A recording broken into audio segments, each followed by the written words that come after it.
your nose in it. I'm authentic, real name, no gimmicks, no game, no scrimmage. I ain't playing with you niggas. Everyone, it's the Nation of Podcation Daily Podcast. I'm O'Shea. Make sure you guys hit that like and subscribe button.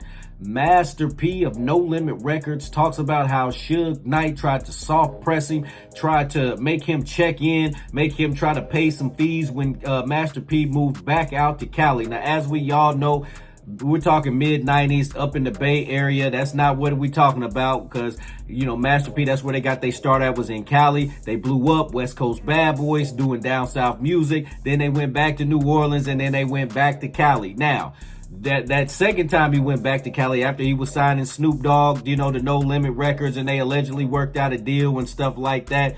There was some issues between him and Suge Knight where Death Row Camp tried to press Master P for some money, tried to press him for why he signed Suge Knight. And you know, Suge Knight, he was behind bars at the time, and they was dropping albums dissing Master P. You know, the folks that was left on Death Row Records, they was dropping disses towards Master P, disses towards Snoop Dogg. If you haven't never checked it out, the Two Gangsta for Radio album from Death Row Records, it came out like, I want to say 2000 or 2001. If you check that out, then you will hear, you know, they've got skits on there about Snoop Dogg, about Nate Dogg, about Daz Dillinger.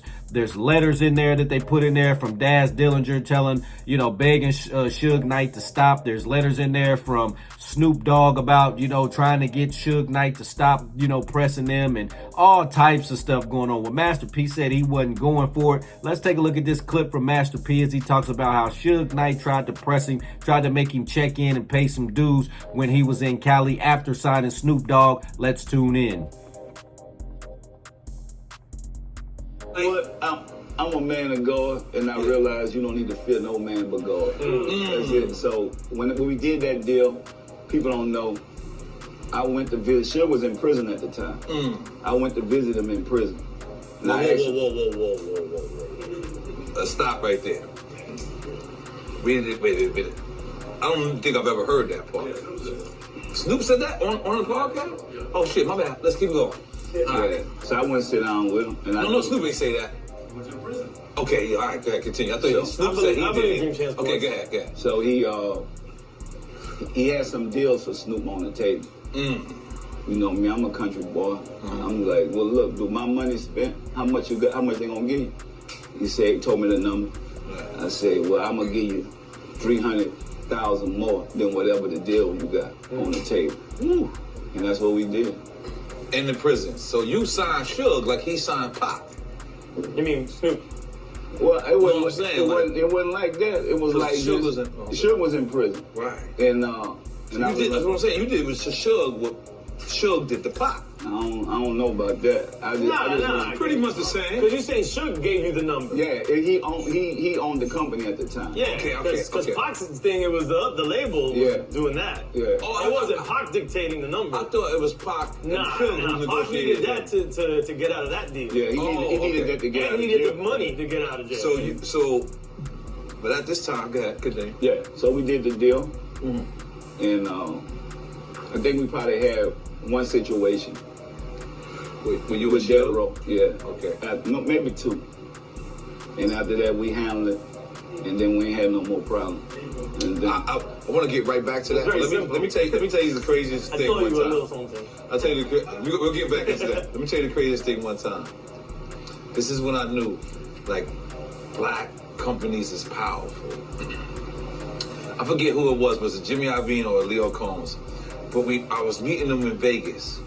And I met with them, and they said, yo, did you just see how No Limit Records walked through? And I said, no, I didn't see them. And he said, there was 24. Everyone with a diamond Rolex on. It's the first time I ever seen it. And like, this company was like, great. Like, no one's seen that before. Like, you know what I mean? So you got a call from Suge. Did anything like transpire from that? Oh, he said Cal ain't big enough for me, him, and Puffy. Oh, wow. Well, I say when you moving, because I just bought a house.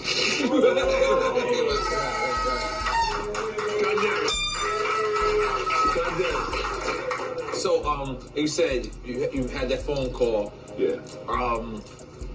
Was there any worries on your behalf? Because You know. Man, I grew up in the Cali, your project. right. Ain't nobody gonna soft press me, man. Right. I don't care who you is. Right. You know what I'm saying? Like, I'm gonna work with you. You're another black man. Right.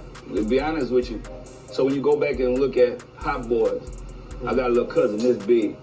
We don't care about the size or none of that. Like, R.I.P. to him, man. That name was for real. You know what I'm saying? And I think I probably saved half of the people in hip hop that you know. That I'm like, nah, man. Let these dudes make it. And that's the thing that I don't understand about hip hop right now. Like, if it's beef for real. You know, like, and if it's not, then it's not. It's not. Like, Shouldn't be. you know what I'm saying? I understand, you know, somebody might be offended I'm moving in. I'm moving into Hollywood, man. Right. I'm not moving into your hood. Right, exactly. So you shouldn't have no problem with me. Exactly. Those white people got business on every corner. Right. Why we can't have it? Real We shit. killing each other up for nothing. We don't own nothing. So I didn't take that note to offense when Suge did that. Right. I just like, maybe he don't really know me. Right. Though I figure like if you take your time and we sit down and have a conversation, you know.